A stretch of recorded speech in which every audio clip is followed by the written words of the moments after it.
जय श्री कृष्णा फ्रेंड्स। आज के अपने इस वीडियो में हम सुनेंगे कृष्ण जन्माष्टमी की कथा। साल 2025 में जन्माष्टमी का यह पावन पर्व 16 अगस्त को मनाया जा रहा है। जन्माष्टमी के दिन भगवान के नाम जप के साथ ही भगवान की बाल लीलाओं का श्रवण भी अवश्य ही करना चाहिए। तो आज की इस वीडियो में सुनेंगे हम कृष्ण जन्म की कथा। वीडियो को शुरू करने से पहले आप सभी से प्रार्थना है, वीडियो पसंद आए तो वीडियो को लाइक और चैनल को सब्सक्राइब जरूर कर दीजिएगा। चलिए इस कथा को प्रारंभ करते हैं। द्वापर युग में मथुरा का राजा कंस था। वह एक अत्याचारी राजा था। उसने अपने पिता उग्रसेन को छल से राज सिंहासन से उतारकर कारागृह में डाल दिया था और खुद मथुरा पर राज करने लगा। कंस के अत्याचार से मथुरा की सारी प्रजा परेशान थी, लेकिन कंस अपनी बहन देवकी को बहुत अधिक प्रेम करता था। उसने देवकी का विवाह यदुवंशी राजा वासुदेव के साथ किया।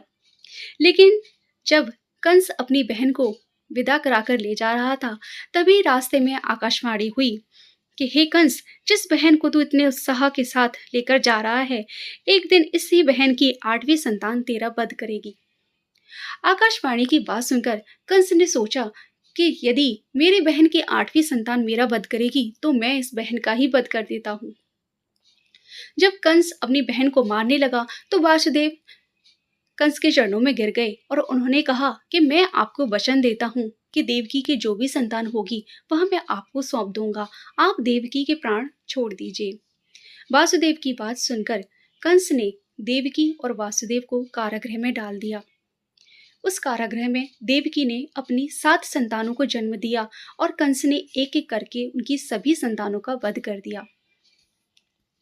जब 8वीं संतान का समय आया तब पूरा कारागृह दिव्य प्रकाश से प्रकाशित हो गया। भगवान ने सबसे पहले देवकी और वासुदेव को अपने चतुर्भुज रूप के दर्शन दिए और उनसे कहा कि तुमने पूर्व जन्म में मेरी घोर तपस्या की थी और मुझे पुत्र रूप में प्राप्त करने की इच्छा प्रकट की थी, इसीलिए आज मैंने तुम्हारे घर में पुत्र रूप में जन्म लिया है। अब मेरी माया से तुम ये सब भूल जाओगे। ऐसा कहकर प्रभु अंतर्ध्यान हो गए और अपने बाल रूप में माँ देवकी की गोद में आ गए। प्रभु के माया के प्रभाव के कारण कारागृह के सभी दरवाजे खुद ब खुद खुल गए। वासुदेव के पैरों की बेड़ियां खुल गई। जितने भी सिपाही पहरा दे रहे थे सभी के सभी सो गए। जब कृष्ण का जन्म हुआ था उस समय तेज बारिश हो रही थी। वासुदेव कृष्ण को अपनी गोद में लेकर यमुना किनारे पहुंचे। भगवान को बारिश में भीगता हुआ देखकर स्वयं शेषनाग भी वासुदेव के पीछे पीछे चलने लगे और अपने प्रभु की छाया करने लगे।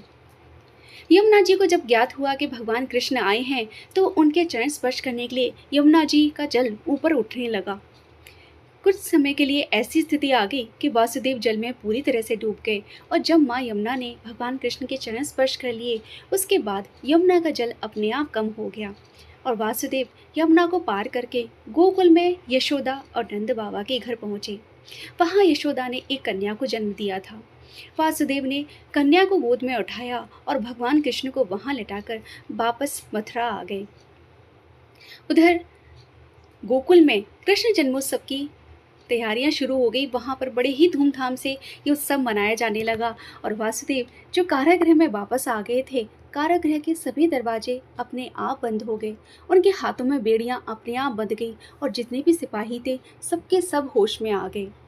तभी बच्चे की रोने की आवाज़ सुनकर सिपाहियों ने जाकर कंस को बताया कि महाराज, देवकी की जो 8वीं संतान हुई है वह पुत्र नहीं बल्कि एक पुत्री हुई है।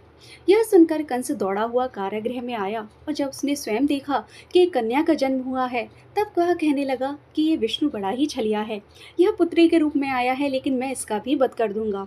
ऐसा कहकर कंस ने उस कन्या को अपनी गोद में उठाया और जैसे ही उसको पटकने को हुआ तभी कन्या हाथ से छूटकर आकाश में जाकर चतुर्भुज रूपी देवी के रूप में प्रकट हो गई। कन्या ने कंस से कहा कि ओ दुष्ट, मुझे मारने से तुझे क्या मिलेगा? तुझे मारने वाला तो इस संसार में आ चुका है। ऐसा कहकर देवी वहां से अंतर्ध्यान हो गई। यह जानकर कंस बड़ा ही चिंतित हुआ।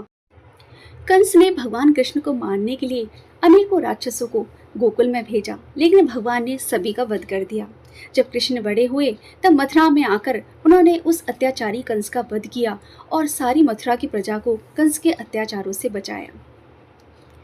भगवान कृष्ण को जन्म माँ देवकी ने दिया था, लेकिन उनकी बाल लीलाओं का आनंद माँ यशोदा ने उठाया। भगवान कृष्ण ने अपने बाल लीलाओं से सभी गोपी ग्वाल बालों को आनंदित किया। तभी से यह कृष्ण जन्माष्टमी का पर्व मनाया जा रहा है।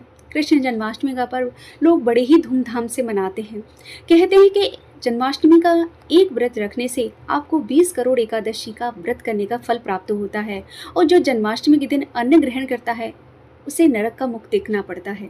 इसलिए जन्माष्टमी का व्रत अवश्य ही करना चाहिए, और इस दिन भगवान कृष्ण के जन्म की कथा भी अवश्य ही सुननी चाहिए। फ्रेंड्स, इस वीडियो में मैंने आपके साथ कृष्ण जन्म की जो भी कथा शेयर की है। यदि ये कथा आपको पसंद आई है तो प्लीज़ इस वीडियो को लाइक कर दीजिए और ज़्यादा से ज़्यादा लोगों के साथ शेयर ज़रूर कीजिएगा। बेल आइकन को प्रेस करना मत भूलिएगा, जिससे आने वाले वीडियोस के सभी नोटिफिकेशन आपको टाइम से मिल जाएं। आप सभी को जन्माष्टमी की हार्दिक शुभकामनाएं। जय श्री कृष्णा फ्रेंड्स।